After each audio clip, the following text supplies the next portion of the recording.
నమస్తే, నేను మీ ప్రశాంత్. ఏపీ మంత్రులకి చాలా ఆందోళన గురికొంది. అసలు చాలా టెన్షన్ పడుతున్నారు. ఎందుకు? సో వీళ్ళ వెనకాల ఏం జరిగింది? సో దీని గురించి అయితే మాట్లాడేందుకు ప్రస్తుతం మనతో పాటు సీనియర్ జర్నలిస్ట్ సిఎస్ రావు గారు ఉన్నారు. నమస్తే అండి. నమస్తే సార్. ఏంటి సార్, ఏపీ మంత్రుల్లో చాలామంది టెన్షన్ పడుతున్నారు, చాలామంది వెళ్ళిపోయే అవకాశం ఉంది అన్నట్లు కూడా చాలా వినిపిస్తున్నాయి. అసలు ఇంతకీ ఏం జరిగింది? ఒకటి వెళ్ళిపోవడం కాదు, కానీ మంత్రులు వెళ్ళిపోరు. కాకపోతే క్యాబినెట్లో ప్రక్షాళన జరిగిద్దేమో అని చెప్పి ఒక ప్రచారం లేటెస్ట్గా ఇప్పుడు బయలుదేరింది. దానికి కారణం ఏంటంటే చంద్రబాబు నాయుడు గారు లేటెస్ట్గా నివేదికలు తెప్పించుకుంటున్నారు పనితీరు మీద, మంత్రుల యొక్క పనితీరు మీద. వాళ్ళ పనితీరుని బట్టి రాబోయేటువంటి రోజుల్లో కొన్ని మార్పులు అయితే జరిగేటువంటి ఛాన్సెస్ కనిపిస్తున్నాయి అనేది ఇప్పుడు రాజకీయ వర్గాల్లో, ప్రత్యేకించి కూటమి వర్గాల్లో బాగా విస్తృతంగా చర్చ జరుగుతుంది. అయితే ఈ సడన్గా ఆలోచనగా చంద్రబాబు నాయుడు గారు ఇప్పుడు ఎందుకు నివేదనలు తెప్పించుకుంటున్నారు అని చెప్పేసి అనుకోవచ్చు. ఆల్రెడీ ఇప్పటికే 2-3 సార్లు ఆయన హెచ్చరించడం జరిగింది కొంతమంది మంత్రుల్ని. మీరు పద్ధతి మార్చుకోండి, మీరు జవాబుదారీతనంగా ఉండండి, మీరు చేసేటువంటి పనితీరు ఆధారంగానే పార్టీ భవిష్యత్తు ఆధారపడి ఉంది, కాబట్టి మీరు పనితీరుని పెంచుకోండి, ప్రజల్లోకి వెళ్ళండి అని చెప్పి ఆయన సున్నితంగా 1-2 సార్లు ఇప్పటికే మందలించారు కొంతమందిని. అయినప్పటికీ వాళ్ళలో పెద్ద మార్పు రావట్లా.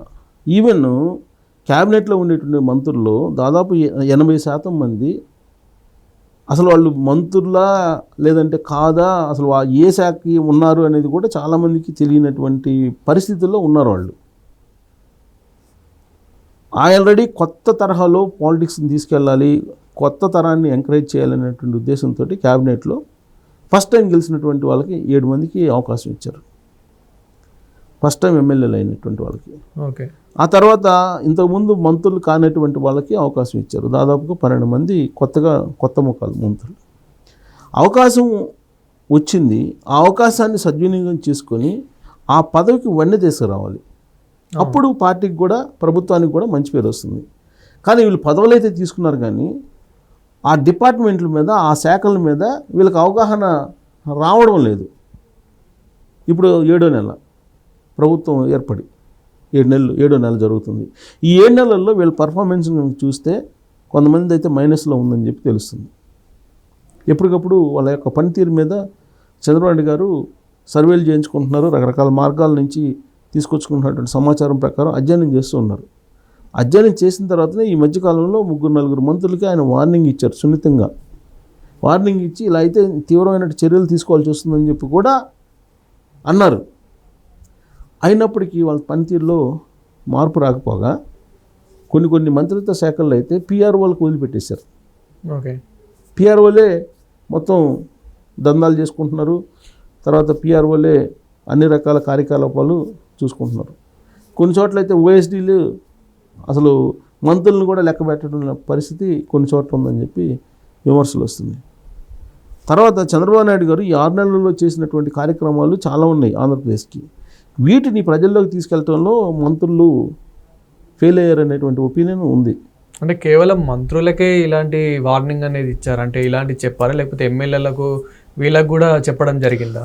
ఇప్పుడు ఎమ్మెల్యేలు సక్రమంగా పనిచేయాలంటే మంత్రులు ముందు వాళ్ళతోటి కోఆర్డినేషన్ చేసుకోవాలి ఎమ్మెల్యేలతోటి.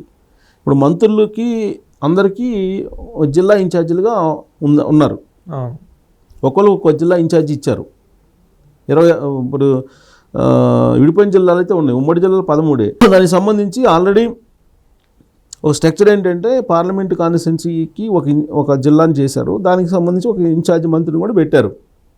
మంత్రులు కానీ ఇన్ఛార్జి మంత్రులు కానీ వాళ్ళు ఎమ్మెల్యేల దగ్గరికి వెళ్ళి ప్రజల మధ్యకి వెళ్ళి ఇప్పటి వరకు ప్రభుత్వం ఏం చేసిందని చెప్పి చెప్పలేని పరిస్థితుల్లో ఉన్నారు. అవతల వైపు వైఎస్ఆర్ కాంగ్రెస్ పార్టీ ఏం చెప్తుంది, ఇప్పటి వరకు అసలు ఏమీ చేయలేదు ఈ ప్రభుత్వం, అసలు ఏమీ చేయకుండానే ప్రజలను మభ్యపెడుతుంది, హామీలు ఇచ్చారు సూపర్ 6లు అని, సూపర్ 6లు అమలు చేయలేదని చెప్పి అంటున్నారు. మరి దానికి వీళ్ళైతే చెప్పాలి కదా, అవును ఇదిగో మేము ఈ 6 నెలల్లో మేము ఇదిగో చేసామని చెప్పి చెప్పాలి కదా. చెప్పడానికి చాలా ఉన్నాయి కదా. ఆ విషయంలో వైఫల్యం చెందుతున్నారు అనేది చంద్రబాబు నాయుడు గారి యొక్క అభిప్రాయం. మంత్రులు చెప్పాలి, మంత్రులకే తెలుసు కదా. ఇప్పుడు పంచాయతీరాజ్ శాఖలో ఏం చేసామనేది పవన్ కళ్యాణ్ గారు చెప్పాలి, రోడ్లు వేసాం మేము, ఈ తర్వాత చెట్లు నాటించామను, లేదంటే అటవీ శాఖలో ఇదిగో పలాని చేసామని వాళ్ళు చెప్పాలి. పర్యాటక శాఖలో ఏం జరిగిందని పర్యాటక శాఖ మంత్రి చెప్పాలి. ఐటీ శాఖలో ఏం జరిగింది అనేది, విద్యాశాఖలో ఏం జరిగింది అనేది లోకేష్ గారు చెప్పాలి. అంతే కదా. అవును. సో అన్ని శాఖలకు సంబంధించిన మంత్రులు ఉన్నారు. ఆ మంత్రులు ఆ శాఖల మీద పట్టుంటే, ఆ శాఖల మీద కనుక వాళ్ళకి అవగాహన ఉంటే ప్రజలకు చెప్తారు. ఇప్పుడు ఏంటి మన కళ్ళకు కనిపిస్తున్నటువంటిది ఏంటి, 6 నెలల్లో మేజర్ డెవలప్మెంట్స్. అమరావతి పునర్నిర్మాణం స్టార్ట్ అయింది. అమరావతికి సంబంధించి నిధులు వచ్చినాయి, 50,000 కోట్లు వచ్చినాయి. దాంట్లో భాగంగా విడతల వారీగా వరల్డ్ బ్యాంక్ నుంచి, ఏషియన్ డెవలప్మెంట్ బ్యాంక్ నుంచి డబ్బులు వస్తున్నాయి. అమరావతికి సంబంధించినటువంటి పనులు ప్రారంభమయ్యాయి. విశాఖ ఉక్కుకు సంబంధించి డబ్బులు ఇచ్చారు, దాదాపు 11,000 కోట్లు ఇచ్చారు. ఇచ్చి దాన్ని డెవలప్ చేసుకొని ప్రైవేటీకరణ చేయట్లేదని చెప్పారు. ఇది ఈ కూటమి ప్రభుత్వం సాధించినట్టు విజయమే కదా, చెప్పాలి కదా. తర్వాత భోగాపురం ఎయిర్పోర్ట్కి సంబంధించి ల్యాండ్ డిస్ప్యూట్ ఏదో ఉందో దాన్ని క్లియర్ చేసి 2026 కల్లా దాన్ని మేము ఓపెన్ చేస్తున్నాము, ఓపెన్ చేయబోతున్నాం అని చెప్పారు కదా, అది చెప్పాలి కదా. నరేంద్ర మోడీ గారు ఇటీవల కాలంలో వైజాగ్ వచ్చి దాదాపు 1,80,000 కోట్ల రూపాయల విలువైనటువంటి ఒక ప్రాజెక్ట్ని ప్రారంభించారు. ఎన్టీపీసీ అలాగే జెన్కో సంయుక్తంగా గ్రీన్ హైడ్రోజన్ ప్రాజెక్టు. మరి ఇది చెప్పాలి కదా ప్రజలకి. తర్వాత రిలయన్స్ వాళ్ళు బయో ఎనర్జీ తయారు చేయడానికి వాళ్ళు ఒక 60,000-70,000 కోట్లు పెడుతున్నారు. తర్వాత రామాయపట్నం ఓడరేవుకి సంబంధించి క్లియరెన్స్ తీసుకొచ్చుకున్నారు. అక్కడ దాదాపు ఒక 50,000 కోట్లతోటి అక్కడ పెడుతున్నారు పెట్రోకెమికల్స్. గల్ఫ్ కంట్రీస్ నుంచి కొన్ని కంపెనీలు వస్తున్నాయి. తర్వాత డ్రోన్కి సంబంధించినటువంటి టెక్నాలజీని తీసుకురావడానికి కొన్ని కంపెనీలతో ఒప్పందం కుదుర్చుకున్నారు.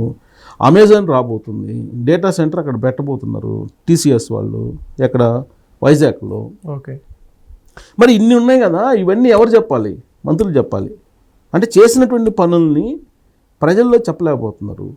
సూపర్ 6ల్లో పెన్షన్లు అయితే 1వ తారీఖు ఇస్తున్నారు కదా, మరి అది ఎందుకు చెప్పుకోవట్లేదు? తర్వాత 3 సిలిండర్ ఉచిత సిలిండర్లు ఇస్తానన్నారు కదా, ఒక సిలిండర్ అయితే ఉచితంగా ఇచ్చారు, ఉచిత సిలిండర్ ఇచ్చారు కదా. తర్వాత ఆర్టీసీ ఉచిత ప్రయాణానికి సంబంధించి ఆల్రెడీ దాని మీద అధ్యయనం జరుగుతుంది, 14 రోజుల నుంచి మేము అమలు చేయబోతున్నాం అని చెప్పి చెప్పాలి కదా. ఇవన్నీ ప్రజలకి క్లారిటీ ఇవ్వాలి కదా.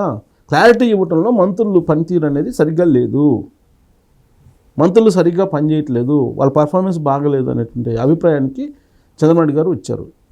పర్ఫార్మెన్స్ బాగలేకపోగా పార్టీకి ప్రభుత్వానికి నష్టం చేకూర్చేలాగా కొంతమంది పనిచేస్తున్నారు అనేది ఆయన దగ్గర ఉన్నటువంటి రిపోర్ట్.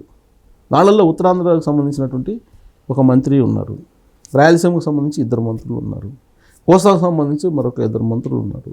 మొత్తం కలిపి 4-5 మంత్రుల్ని తీసేసేటువంటి కార్యక్రమానికి చంద్రబాబు నాయుడు గారు సిద్ధమవుతున్నారని చెప్పి తెలుస్తుంది. ఇక పవన్ కళ్యాణ్ గారు కూడా ఉన్నటువంటి 2 మంత్రులు ఒకరిని పర్ఫార్మెన్స్ బాగలేదని చెప్పి ఆయన భావిస్తున్నారు. ఆయన కూడా పర్ఫార్మెన్స్ రిపోర్ట్స్ తెప్పించుకుంటున్నారు. టోటల్గా చూసుకుంటే కనుక ఉగాది నాటికి ఖచ్చితంగా ఒక ప్రక్షాళన అయితే ఉండే అవకాశం ఉందని చెప్పి తెలుస్తుంది. ఎందుకంటే ఇప్పుడు దావోస్ వెళ్ళి వచ్చిన తర్వాత ఆయనకు అర్థమైంది, తను ఒక్కడే కాదు అందరూ పనిచేస్తేనే. నేను ఆల్రెడీ ఆయనకి ఎప్పటి నుంచో తెలుసు, ఆయన ఎప్పుడు కూడా సమిష్టి కృషి ఉండాలి అని అంటారు. కానీ ఇప్పుడు ఆ క్యాబినెట్లో కనిపించట్లేదు. ఎవరు దావని వాళ్ళు ఉన్నారు. ఓఎస్డీలకు వదిలిపెట్టారు, పిఆర్ఓలకు వదిలిపెట్టారు చాలా చోట్ల. తర్వాత ఇన్ఫర్మేషన్ లీక్ అయిపోతుంది బయటికి. ఇవన్నీ గమనించిన తర్వాత ఆయన పర్ఫార్మెన్స్ రిపోర్ట్స్ తెప్పిస్తున్నారు. పర్ఫార్మెన్స్ రిపోర్ట్స్ తెప్పించి ఆ రిపోర్ట్స్ని బేస్ చేసుకుని రాబోయే 20 రోజుల్లో ఉగాది లోపల ఖచ్చితంగా ఒక భారీ ప్రక్షాళన అయితే ఉండేటువంటి అవకాశం ఉంది. ఒకప్పుడు ఎన్టీ రామారావు గారు కూడా ఇలాంటిదే ఒక భారీ ప్రక్షాళన చేశారు. దాదాపు 30 మందికి పైగా మంత్రులను తీసిపడేశారు. అలాంటిది ఏమైనా వచ్చే అవకాశం ఉందా ఇప్పుడు చంద్రబాబు గారి హయాంలో అనేది కూడా ఒకటి వినిపిస్తుంది. అంత పెద్ద స్థాయిలో ఏమైనా జరుగుతుందా అని. అంటే 80% పనిచేయట్లేదని చెప్పేసి రిపోర్టు. మరి 80% మంత్రులు పనిచేయకపోతే మరి ప్రభుత్వానికి మంచి పేరు ఎలా వస్తుంది? మంత్రి పదవి వచ్చిన వాళ్ళేమో పనిచేయట్లా కొంతమంది, అందరు కాదు. రానటువంటి వాళ్ళేమో మాకు రాలేదు, మమ్మల్ని గుర్తించలేదని చెప్పి రానటువంటి వాళ్ళు అంటున్నారు. ఇప్పుడు వచ్చిన వాళ్ళు పనిచేయక రాని వాళ్ళు అసంతృప్తిగా ఉండి ప్రభుత్వానికి పార్టీకి నష్టమే కదా. అందుకే దాన్ని సరిచేసేందుకు చంద్రబాబు నాయుడు గారు సిద్ధమవుతున్నారు. ఉగాది లోపల ఒక ప్రక్షాళన అయితే ఉండే అవకాశం ఉందని చెప్పి చర్చ జరుగుతుంది. కనీసం 5 తక్కువ మంత్రులు క్యాబినెట్ నుంచి అవుట్ అయ్యే ఛాన్సెస్ కనపడుతున్నాయి. Thank you sir. Thank you.